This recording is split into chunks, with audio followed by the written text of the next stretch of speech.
Hello everyone. I hope you're having a fantastic Thursday afternoon. I haven't been on in a minute, but I decided I'm going to come on today and tell my testimony. I was going to drop in my spirit yesterday to go ahead and just tell my testimony because no one has had my full testimony. And I started recording this and I realized I'm going to have to do this in parts. So it's not an hour-long video, but I decided I'm going to tell my testimony. I just felt like, no one has ever heard my entire testimony. My therapist knows some, my church family knows some, my friends know some.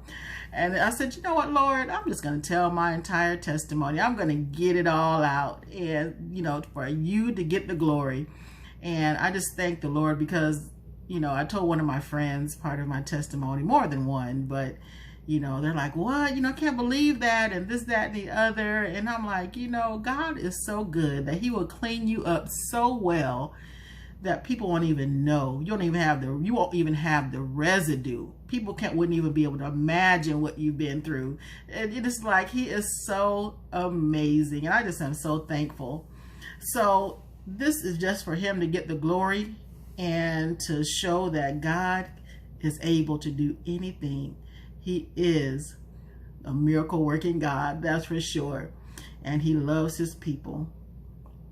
So I actually just came off of another deliverance and courts of heaven session. There's still things, even after all this time, I think I've been saved now 20 some odd years. So after all this time, there's still things that, have to be gone in and making sure that, I'm still on the right path and not allowing different things to creep in. So, like checkups almost, spiritual checkups. I firmly believe we need those. So anyway, so starting at the age of 3. So at 3 years old, my father kills my mother. They are having an argument and we're in the back of the house, looking out as me, my brother, and 2 of my cousins. And we're watching them and he shoots her in the head. Now, excuse me, I don't remember all of that. I just remember the fire department coming in. And after that, and I actually thought she had died immediately, but later on in later years, I found she lived, I think, like a week or so in the hospital. Not that it matters, but I just, as a kid, you don't know what's really happening sometimes. Because, in my family, no one ever talked about it. No one ever mentioned it, the whole story. I don't think I have yet, and I'm 54. I don't think I've yet heard the whole story, So, but anyway, that's neither here nor there. So at the age of 3, after my dad kills my mother, we are shipped off to El Paso, Texas to live with another one of my aunts. And I asked my grandmother later on, after I got an adult, why did we have to leave? Because shipping us off from everything that we're familiar with, because we didn't know these people, we had never met them as far as I knew of, what I mean? I'm 3, but they're still strangers to me. I'm like, why were we being the ones shipped off? So that started a spirit of abandonment, spirit of rejection, unworthy, unlovable, unloved, all those things. The enemy came in immediately. And because we had no covering, he just kind of had free reign. So, and I asked my grandmother, why were we sent off? And she was like, I just couldn't stand to look at you all. It was too painful for me to look at you all each day knowing, my daughter wasn't here anymore. And I'm like, okay, I can understand that. Of course, the thing is that if she knew the things that we had went through, I don't think she would have let us stay there. But of course, who told? I didn't tell, so anyway, so as we got to Texas, we stayed with my aunt from the age of 3 to 10. And during that time, I was molested, both my male and female cousin, and made to, do things, touch, you can imagine. So all that stuff going on. On top of that, my aunt was very... she was mean, just mean. That's all I can say.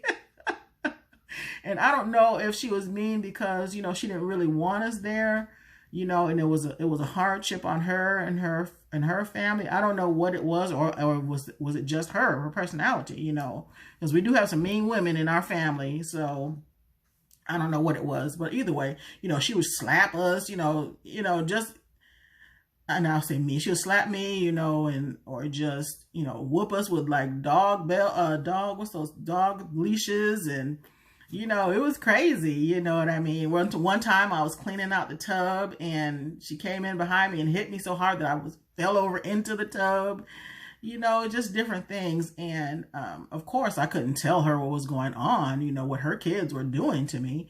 And I went to one Halloween. I remember this vaguely. I mean, I remember this really well, was that one Halloween, I was ready to go trick-or-treating, so excited, but her son had given me some pill. It was some sort of drug. I don't know what he wanted what he wanted me to do, what he wanted it to do to me, but he gave it to me, and I ended up getting deathly ill. I was throwing up. I mean, it was terrible.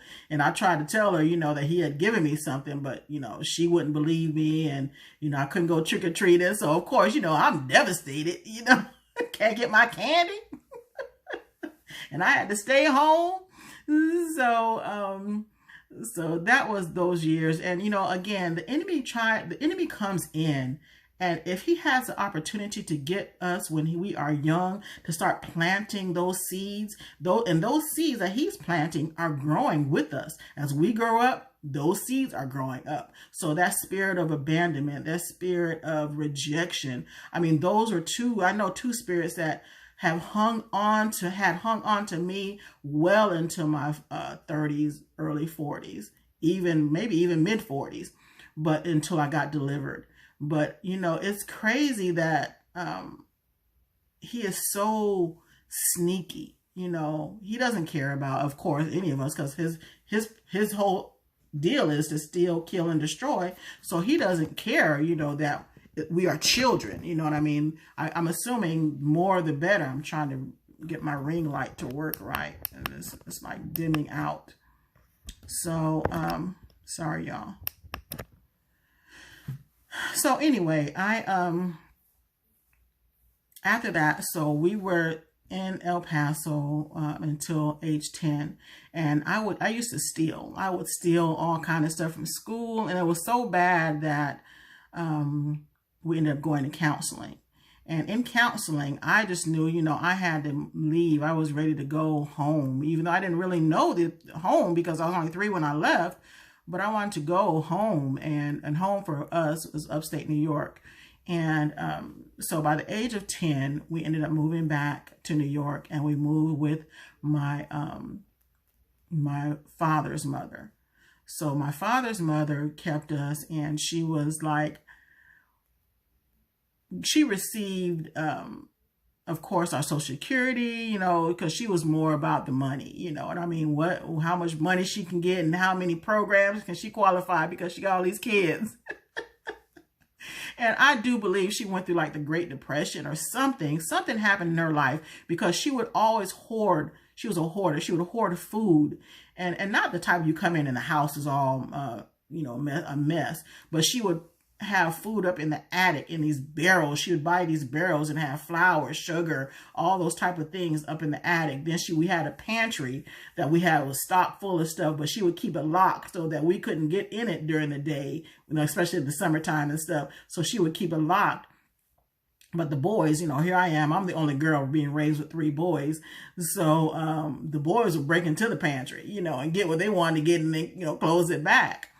Well, her boyfriend was living with us at the time, and he would tell her different things, and, you know, that he witnessed, and she would lie on me and tell the boys that I told on them.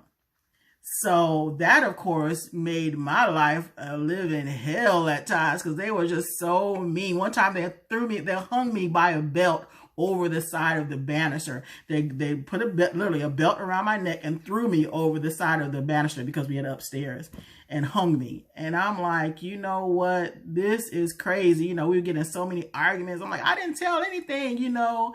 And I think this is to this day, that is why and the Lord is working on me. When people lie on me, oh, that is something that just gets my blood going. God is working that out of me though. But so, and then like at the age of 10, I'm probably 11 or 12, I had another cousin who would come in. He was my dad's first cousin, so they're the same age, around the same age. And he started giving me these books. And they were X-rated books. So, of course, I'm like 10, 11. I'm like, okay, what? This is cool. You know, reading about, you know, X-rated, literally X-rated situations and circumstances. And so he would, every time he'd come over, you know, he'd give me another book. And I truly believe he was trying to groom me so that he could molest me. But it never happened that way. But he would always supply me with books, you know, and I would just be waiting, you know. So of course that opened up the door to the spirit of pornography, you know what I mean? And that addiction followed me, you know, for years. Even after I got saved, that addiction followed me. As I'm going through life, then my uncle, he comes in, and my uncle's only a few years older than me. So, you know, we're all kind of the same age. So, you know, at night and stuff like that, he would come into my room and try to do stuff to me, and he'd always try to corner me and try to molest me and stuff like that. So I always lived in a state of kind of fear, you know, of what is going to happen, because, you know, I can't even sleep. You know, my grandmother's room is basically right next to mine. His room was across the hall. So I'm like, I'm not even safe in the house with the adults in my life, because my grandmother was right there. She didn't know. And of course, I'm not going to tell anybody. So, you know, but one day he caught me in the basement, and one of my, you know, chores was to wash clothes. So as I'm in the basement, he corners me and gets me down on these clothes and is on top of me. And thank God my grandmother, you know, she came down, and I don't know what she heard or something, but she came downstairs, and he jumped up and got off me. And she's like, what's going on? And, you know, trying to get to the bottom of it. So I told her, I'm like, look, he's trying to, you know, do this, that, and the other to me. So I ended up getting beat for that, because it was my fault. You know what I mean? I'm like, what? How is it my fault? You know what I mean? But I got a whooping for whatever was in her mind was the cause. I was the cause, you know, trying to do my chores, you know what I mean? Which if I didn't do my chores, I would be in trouble, you know? So anyway, long story short, so that again instilled in me that I had no one I can trust. So I had no one I can confide in. So that caused my world and everyone in it to shrink, continue to shrink and shrink and shrink, that I wouldn't confide. I wouldn't talk to anyone what was really going on. I would, you know, I have very few friends. You know, I internalized everything. So I wouldn't cry, because I felt if I cried that I was weak. And I don't know if that is because I grew up with the boys, that, you know, I felt, you know, if I cried, that, you know, that was something weak, and I couldn't show anybody my weakness. So I had this heart, you know, I was getting harder. My heart was getting harder. The shell was getting harder and harder. And then we would go visit my mother's mother on the weekends, you know. So my mother's mother was like a little reprieve, because all my cousins and everybody, we'd all go over there and have fun. And, you know, because my father's mother didn't really let us associate with my mother's people. So we would only get a chance to get to even though they didn't live too far from us or anything. So the time we'd ever get the time to play and get together and have fun was at my other grandmother's house. But even then, I still felt like an outsider. I still felt like, you know, I wasn't a part of the crew. You know what I mean? I always felt like there was something different about me, which there was, but I didn't understand, obviously, that God had a calling on my life, and that, you know, I couldn't do everything that everybody else did. So even though he set me apart, and even though the enemy was using that for his purposes, because, you know, God didn't want me to go through that way, but the enemy was allowed to come in and do those things and cause me to be in that space and in that place, because again, there was no real covering over me, as far as, you know, anyone praying, as far as anyone making sure that I was protected, making sure that, you know, that everything was good with me. So my grandmother had given me a little gold bear of my mother's, because like I said, no one ever talked about my mother. No one ever, I had no pictures. I had, nothing. It was like she didn't exist almost. We're just here, but it's like my mom didn't exist almost. So my grandmother and my mother's mother gave me this little gold bear, and it had emerald eyes, and she gave it to me, and I was like, oh man, thank you. I was just so happy to have something of hers, because as a girl, I'm longing for a mother figure, something, because my father's mother, she was into her own thing, you know what I mean? She was, we were there for the money, and she was, doing what she wanted. We were just there. That's all I can say. It wasn't like there was any type of real relationship. So anyway, so my father's mother gave me this little gold bear with emerald eyes that used to be my mother's. So I loved that thing, and I just kept it, and I had it in my room. I forgot where I had it, and my grandmother would search my room periodically.